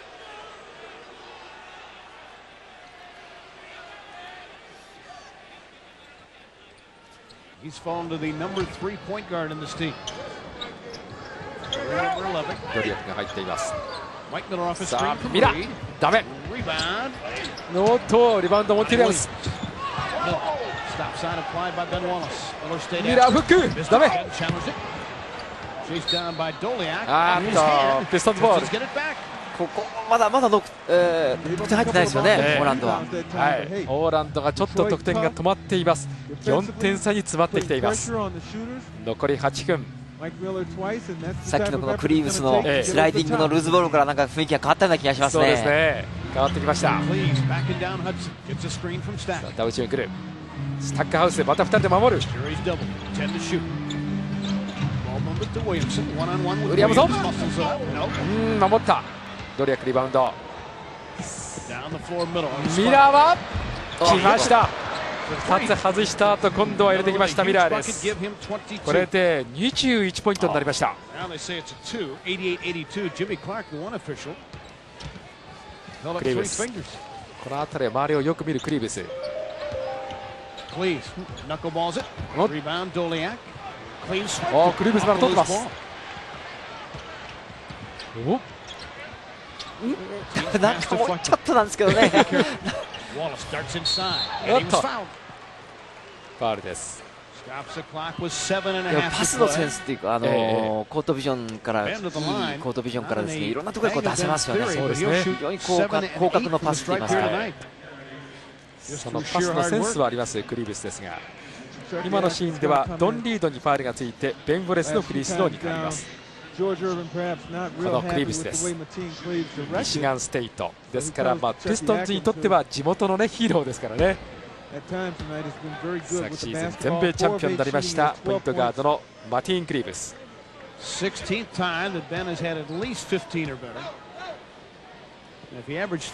ベン・ウォレスはこの試合もダブルダブルを達成しています。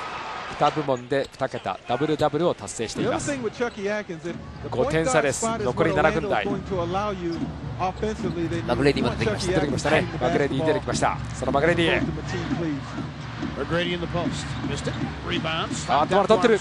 アームストロング。これも外れた。スタックハウス。寄ってくる選手が2人。Jerry lost it, but to Atkins. Missed the three try, loose ball foul, goes against Orlando.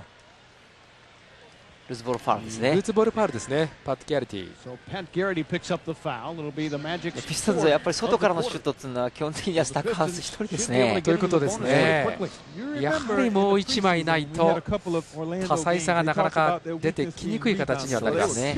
また他のチームでインサイドで強いプレーがいるとやっぱりあとスタックハウス来ました。彼しかいないっていう感じですね。28ポイントになったスタックハウス。こちらマグレディ。who throws down some of those in his arsenal, and to be impressed with this one. He beats Miller, who gave him やっ the ぱ right りミラーがこれ振り切られましたね。やはり簡単に振り切られましたね。ヘルプを求めてるような感じですね。誰か助けに来てるって感じですかね。2人で誰かがヘルプに来て2人で守るシーンが多かったんですが、ここは来ませんでしたね、結局ね。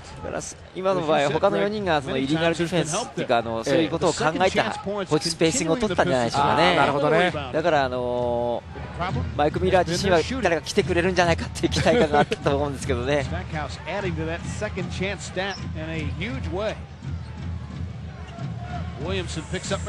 マグレディ、この辺は彼らしい動き。でも同じようなプレーですね。さっきとバランスを崩してますね。またスタックハウスだ。しかしレイアップは入らず。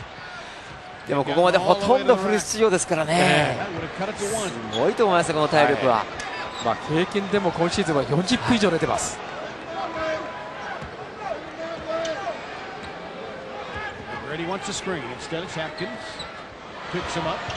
やってギャルティダメ。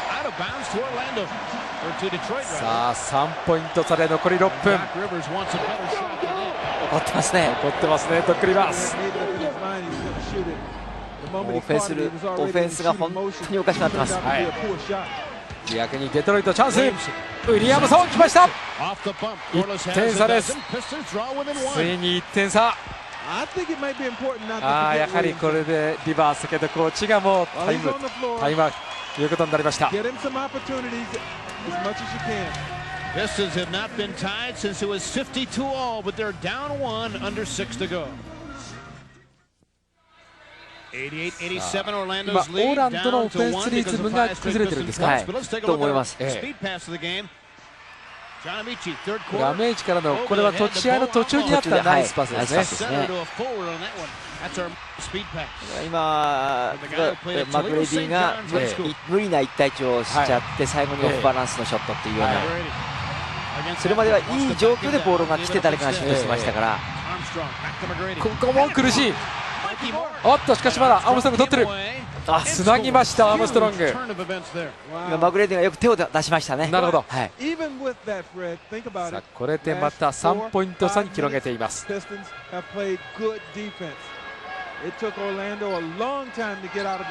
リアムソン、アウトローとの1対1で決めていったウィリアムソン。また1点差です。ウィリアムソンも14ポイントとなっています。このクォーターで見ますとオーランド12分の1しか入ってないんですね。さっきのシュートだけですからね。さあミラーだ。ここも入らなかった。さあ逆転シュートのチャンスを迎えているデトロイトピストンズです。もう2つインサイドの彼ですね。このここはウィリアムソンですね。抱えられてしまいました。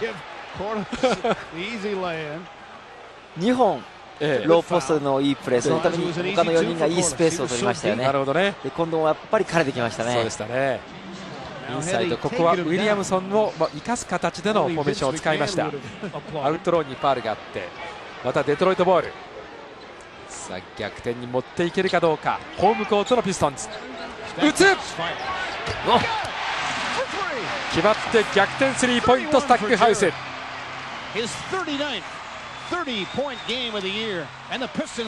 ついに逆転しました。First lead since they led by a deuce late second quarter on a 14-4 assault here. Miller tries again. ミラーはだいぶこのクォーターになってから落ちます。落ちますね。残り4分。試合はまだまだ分かりません。スタックハウスの逆転スリーポイントでリードを取りましたデトロイト。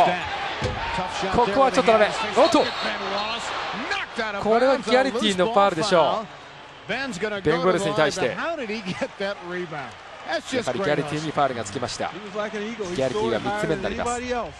さあ先ほどのこれ逆転のシーンです。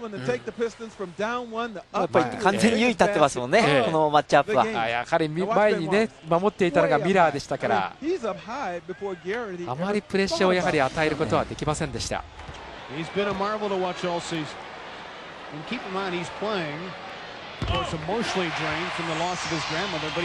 入らないフリースローの一投ではありますが入れましたベン・ウォレス。今日は立派ですね。13ポイント18リバウンド。フリースローも9分の3はいつもの数字ですが10分の3ですね。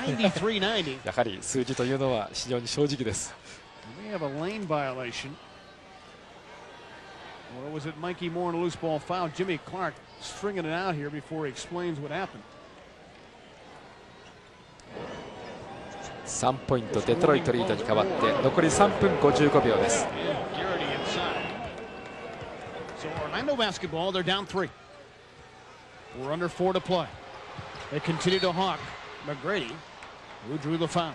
どうもマクレディンがこう無理な形で打つというのがこう目立つような感じになってきました。今ファウルはもらいましたけれどもアトキンスにファウルがついています。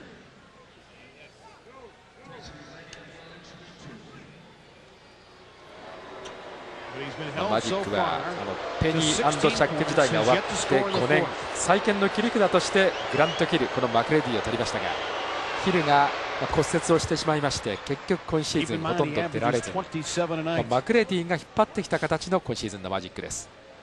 本当そうですよね。だいぶチームを改革していくっていうのは徐々に去年はあと一歩でプレーオフ出場できなかったのが、今回はだいぶ硬くはなってきてですね確実に上がってきてるんじゃないでしょうかね。さあまた1点差デトロイトしかしまだ1点リード。このところいい働きのウィリアムソンアウトローが取っています。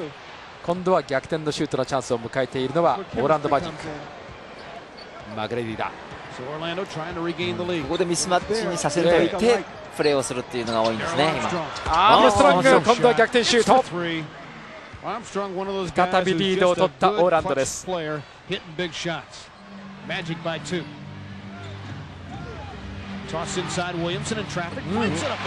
リアムソン、彼を多く使うようになってきています。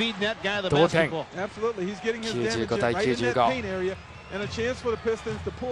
さあここミスマッチにするんですね。アトキンスとマグレディになって高さのミスマッチがあります。同じプレーですね。しかしここは入らず。さあスタッカーズがいく。どうかアトキンス。やっと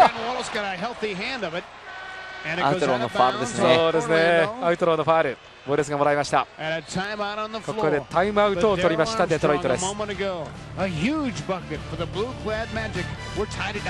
ムストロングのスリーが決まって、しかしその後またデトロイトも追いついてという形になって非常に面白い試合展開になりました。さあこれがイースタンカンファレンスの順位表が出ています。オーランドは現在トロントと、勝ち星では並んでいるという形で現在6位。デトロイトは11位という段階です。アウ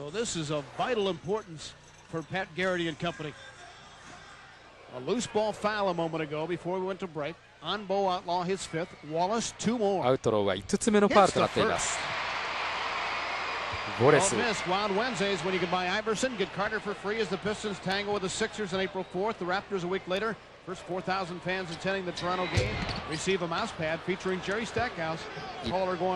ポイントのリードと変わったデトロイトです。これも一緒のプレーですね。さあウィリアムソンから、おっと取った。このターンは大きいですね。大きいですね。よく守りました。さあアトキンスが指示を出します。1ポイントリードのデトロイト。スタッカウスだ。こ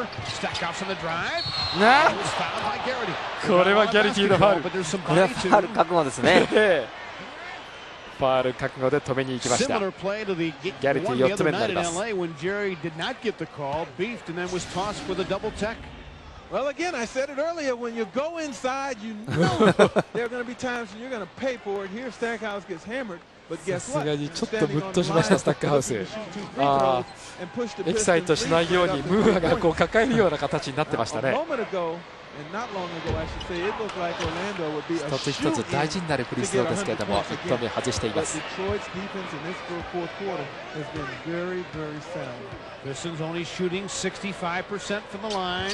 おっと珍しく2つ落としています。やはりどうなんでしょうか。先ほどファウルされてちょっと衝撃があったということもありますかね。それもあると思います。やはり40分出てるだけでスタミナですかね。スタミナの部分からそのメンタルのスタミナも含めてですね。またギャリティにファウルがつきました。今度はムーアに対してでした。さあここはデトロイトとしては入れたいフリースロー。シ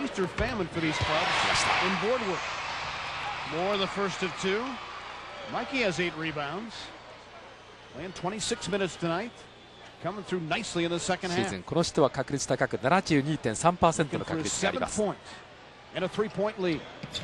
つ入れました。これは大きいフリースローです。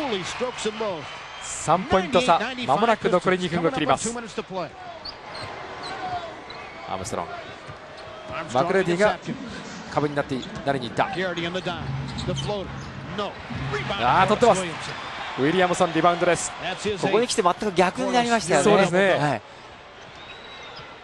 ピストンズは非常にいいバランスになってきました。得点の取り方がですね。空いている。さあ得点が止まっています。こちらマジックですがタイムアウトになりました。さあオーランドがタイムアウトを取って残り1分35秒で得点差3ポイントです。I would envision that whatever he maps out is going to either go through or to Tracy McGrady. Whomever's guarding McGrady needs to try to stay solid. もうずっとこうマグレディとアームストロングの通面ゲームで勝負してますから、成功したのはでも1本なんですよね。そうですね。試合も大詰め、残り1分35秒です。3ポイント、第4クォーターに逆転した地元のデトロイト・ピストンズ。ここでの指示はオーランドとしてはどうですか。まずやはり点を取るパターンをどのパターンでいくのかということでしょうね。ですね。それはどうなんでしょうね。1本中に入れるとかですね、インサイド入れるとかっていうプレーがあっていいんじゃないでしょうかね。さあ、アービンヘッドコーチのインタビューが出ていますが、ウォレスに対するオーランドの意図的なファウルについて、今回はあまりやってほしくない、前の対戦では4区に5回ファウルをされたということがありました。つまりウォレスがフリースローが不得意なので、最後になるとこのウォレスにファウルをしてくるということなんですけれども、シャックにもありましたよね。ハッカーシャックならぬハッカーウォレスということになるんでしょうか。残り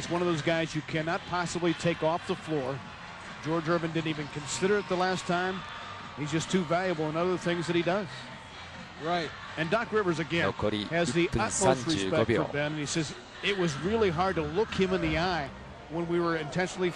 デトロイトとしては5連敗中、なんとかここは止めたいところです。今シーズンは6連敗が1回、5連敗が1回、4連敗3回ということで、これを見ても今シーズンの苦しさが分かりますが、連敗止めたいデトロイト。ポストに来ましたね。マグレディ、マグレディ、ミラー、ダッシュバーは来ない。さあファウルしてくるんでしょうか。時間がだんだんなくなってくるので、いつファウルをしてくるのか。ムーア、ウィリアムソン囲まれています。おっと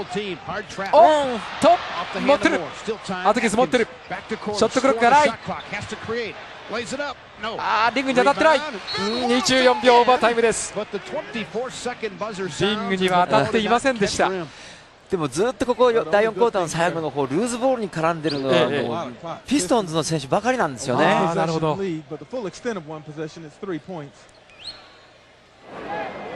残り52秒で3ポイント差。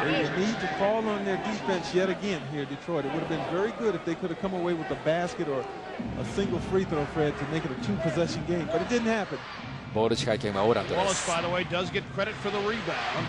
ーランドはこのオフェンスは成功させたいところになります。アームストロングからバッキャリティダメ。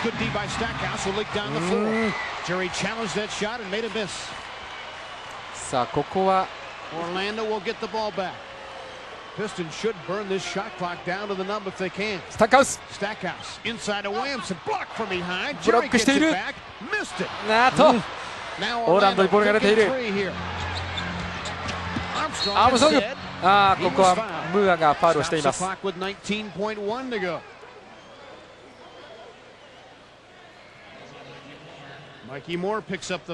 ここでフリースローになりましたので、残り 19.1 秒。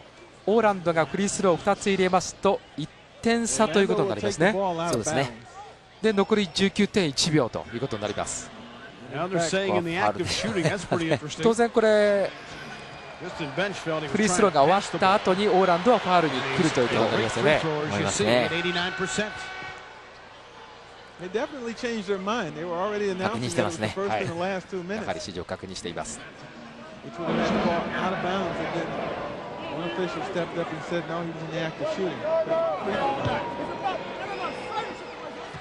アームストロング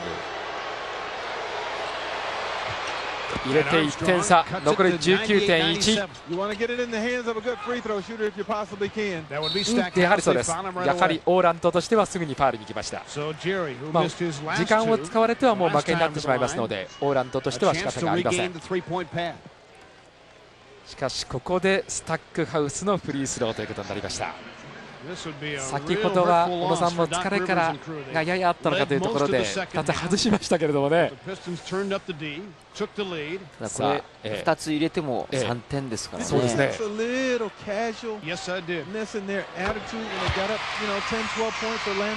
もう1投入れて3点差で 18.7 秒ですから、当然まだ同点のチャンスは十分にオーランドに残ります。時間も十分ですよね。はい、3点差、逆転に乗った。ここで当然ドッグリバースケットコーチがタイムアウトになります。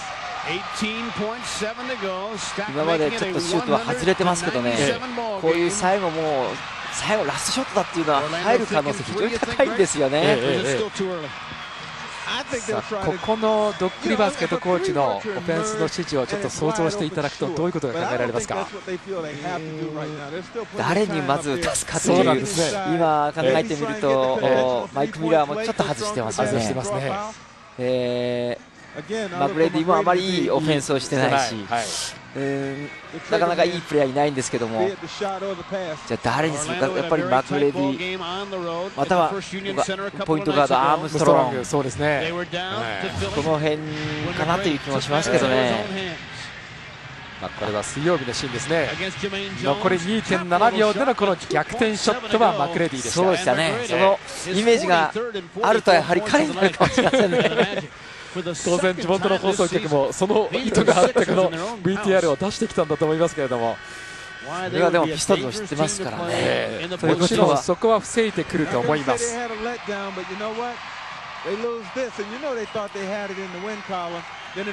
残り 18.7 秒です。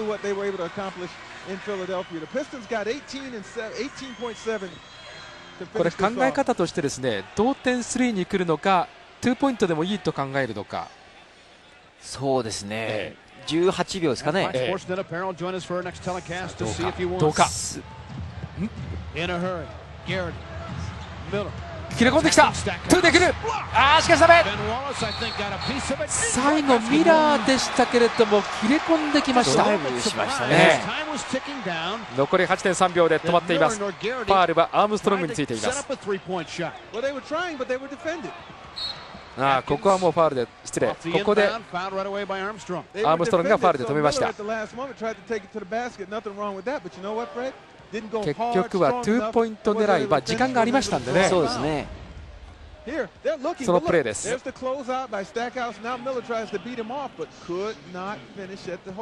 こでピストンズボールになりましたけれども、ここはショーがありません。さあフリースローどうか。これ一つ入ればかなり勝利に近づくというフリースローなんですが、1投目外れましたアトキンス。もう一つ外してくれるとオーランドにチャンスが残ります。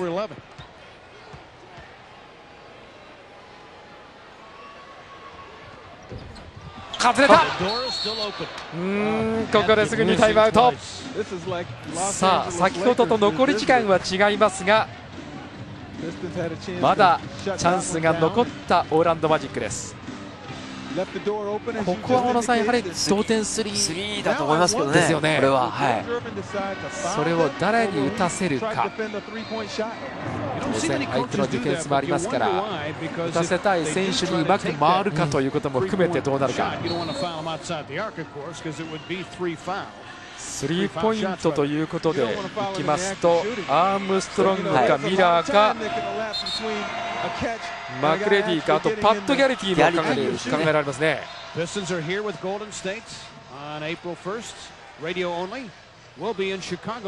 ンスが大事なところでフリースローを落としました。このところで来るかもしれない。でもアームストロングがボール入れますね。アームストロングが入れますね。ということは最後のシューター誰か。やはりマクレディなのか。ミラー打たない。ドリアック、ちょっと今ダブりましたよね、パッド・ギャラリーと。パッド・ギャリティなら分かるんですが、スリーポイントはいつもはほとんど打たないドリアックということになってしまって試合終了です。今のは予定した形とは違うと思いますね。でしょうね。センターの彼の後ろにギャリティがいましたので。もう一度見てみましょう。ここでマクレディが行って50番のミラーにパスが、そうですね、スクリーンかけてますね。行きました。でもここ2人来て打てず、あそこ、ですね。これドリアック取ってはいけなかったと思います。たんですね。マイク・ミラーにスクリーンかけた後にあのポジションじゃなくて、もしかしたらインサイドに入っていった方が良かったんですね。なるほど。100対97、デトロイトピストンズがマジックを破って、これで連敗を5で止めました。今シーズンのこのカードは2勝2敗としています。デトロイトは66リバウンド、チームリバウンドを取っていまして、これはシーズンハイということになりました。久々にデトロイトピストンズが勝利を収めています。地元に帰ってきての勝利ということになりました。スタックハウスの活躍、そしてこのムーアもね、今日はブロックショットがいいところになりました。気分を変えてくれるプレーヤーですね。そしてやはり大黒柱はこのスタックハウスでした。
イースタンカンファレンスプレーオフ進出をかけて最後の席を争っている両チーム、1点を争う好ゲームとなりました。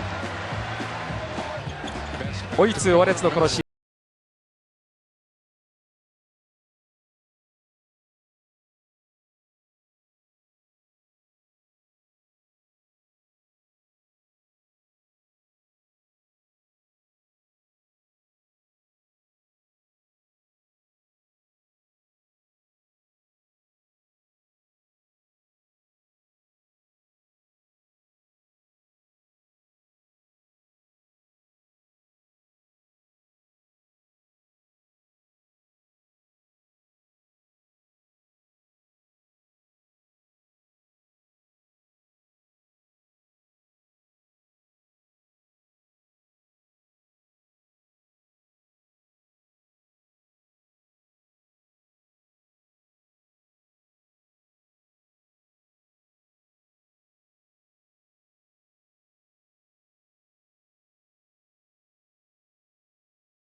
ということでマジックはこれ1つ下がる形になって7位ということですが、シクサーズはこの10試合で4勝6敗、勝率が6割台に落ちてきましたがね。そうですね。ただアイバーソンが復帰していますので、それと小野さん、モーニングが復帰したヒートがこの後どうなるか、楽しみですね。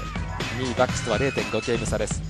ニックスが元気がなくて3連敗中、ホーネッツも4連敗中ですから、この辺りの順位は3から7ってマジックまでですね、分からないですね。分からないですよね。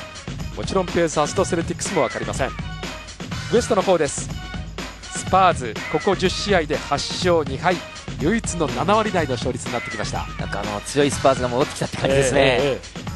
優勝した時の、あの雰囲気ですよね。キングスは3連勝中です。それからジャズとレイカーズがこれもうほぼ互角という形になってきて、これ7位までが、ね、勝率6割台ですからね。そうです。ウエスタンは本当しのぎを削ってますよね。で8位のところはウルブズ